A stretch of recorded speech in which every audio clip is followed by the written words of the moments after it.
Telangana rising 2047తో ప్రజాపాలన ప్రభుత్వ అధినేత honourable CM గారు కొన్ని దశాబ్దాల తర్వాత కూడా తెలంగాణ ఎలా ఉండాలి అనే రూపకల్పన చేసి గత సంవత్సరం గ్లోబల్ సమ్మిట్ మరియు త్వరలో గ్లోబల్ సమ్మిట్తో ముందుకు సాగుతున్న వేళ పేదలు, బలహీన వర్గాలు, షెడ్యూల్డ్ కులాలు, షెడ్యూల్డ్ తెగలు, మైనారిటీల అవసరాన్ని గుర్తెరిగి సీఎం గారి దృఢ సంకల్పాన్ని ఇందిరమ్మ ఇండ్లుగా ఇది క్యూర్ ఏరియాలో మొదటి పండగ గట్టిగా చప్పట్లు కొట్టి మీరు దీవించాలి. హైదరాబాద్ మహానగరంలో ఉండే పేదలు, బడుగు, బలహీన వర్గాలకు ప్రజా ప్రభుత్వం నేనున్నాను అంటూ భరోసా ఇస్తున్న వేదికపై వేంచేసిన ముఖ్యమంత్రి గారికి, మంత్రులకు, పెద్దలకు స్వాగతం పలుకుతూ ఇప్పుడు అందరం లేచి నిలబడదాం. తెలంగాణ తల్లి ఆశీస్సులు అందుకుందాం. జయ జయ హే తెలంగాణ జనని జయకేతనం తెలంగాణ రాష్ట్ర గీతం.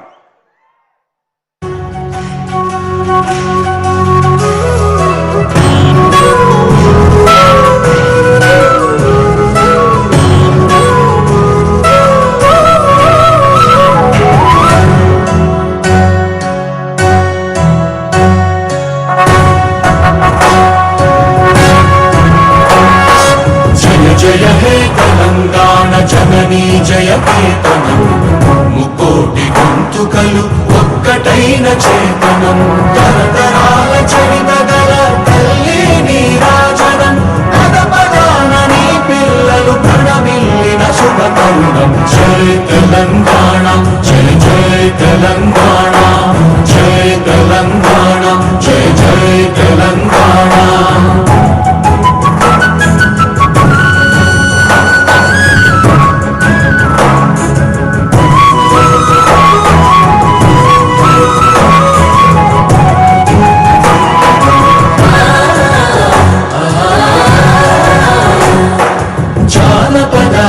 జీవన చావళీలు చాలువార కవి గాయక వైతాళిక కళల మంజీరాలం, జాతిని జాగృత పరచే గీతాల జనజాతర అనునిత్యము నీ గానం, అమ్మ నీవే మా ప్రాణం. జయ తెలంగాణ, జయ జయ తెలంగాణ, జయ తెలంగాణ, జయ జయ తెలంగాణ.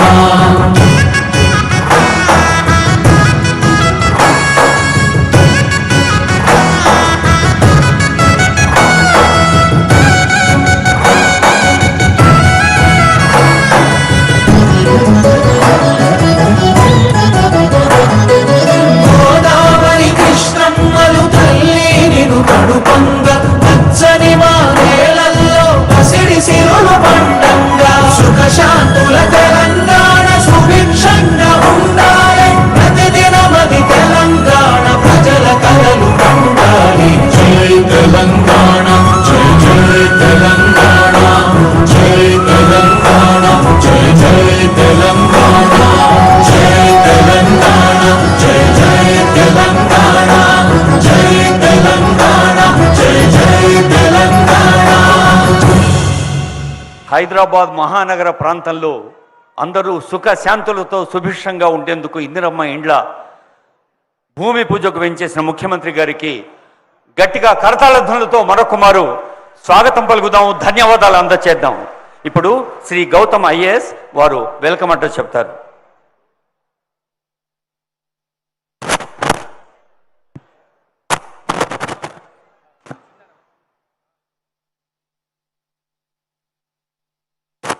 ఈరోజు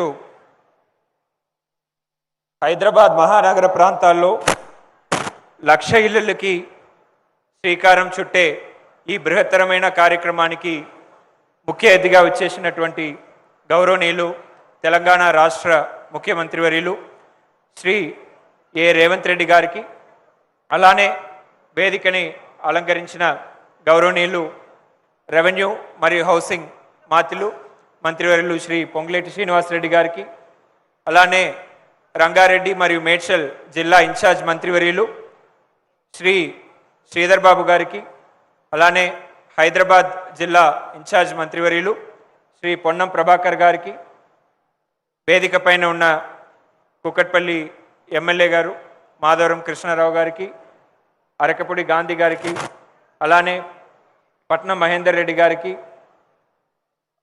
వేదిక పైన ఉన్న అందరి శాసనసభ్యులు, శాసన మండలి సభ్యులు, ప్రజాప్రతినిధులు అందరికీ, అలానే ఈ కార్యక్రమానికి వచ్చేసిన ఇందిరమ్మ ఇల్లు అప్లికెంట్స్ అందరికీ, ప్రజలందరికీ పేరు పేరున నమస్కారాలు తెలియజేసుకుంటా ఉన్నాను. ఈరోజు గౌరవ ముఖ్యమంత్రి గారు నేతృత్వంలో గౌరవ హౌసింగ్ శాఖ మంత్రులు మార్గదర్శకతను ఈరోజు 2 లక్షల ఇందిరమ్మ ఇల్లు పూర్తి అయిన దశలో 7 లక్షల ఇందిరమ్మ ఇల్లు మనం రాష్ట్రమంతా శాంక్షన్ చేసుకున్నాము.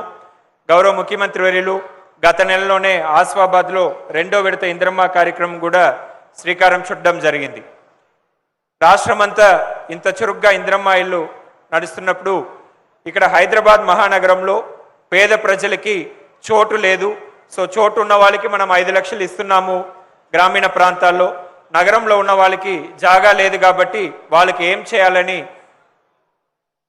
గౌరవనీయులు ముఖ్యమంత్రి గారు మరియు హౌసింగ్ శాఖ మంత్రివర్యులు ఈ బృహత్తరమైన కార్యక్రమాన్ని క్యూర్ ఏరియా ప్రాంతంలో 5 లక్షలు కన్స్ట్రక్షన్ సబ్సిడీ ఇచ్చి దానితో పాటు విలువైన ప్రభుత్వ భూముల్లో కూడా మనమే కట్టించే విధంగా, ప్రభుత్వమే కట్టించే విధంగా ఈరోజు ఈ గొప్ప కార్యక్రమం శ్రీకారం చుట్టడం జరిగింది. దీంట్లో కోట్లాది రూపాయలు విలువైన భూముల్లో ఇప్పుడు ఈరోజు ఇక్కడ చూస్తున్నాము, ఎకరానికి 50 కోట్ల నుంచి 100 కోట్ల దాకా పోయే భూముల్లో ఫ్లాట్లు కట్టించి 50 లక్షల నుంచి 60 లక్షలు విలువైన అపార్ట్మెంట్స్ కట్టించి దాన్ని కేవలం 6 లక్షలకే ప్రజలకు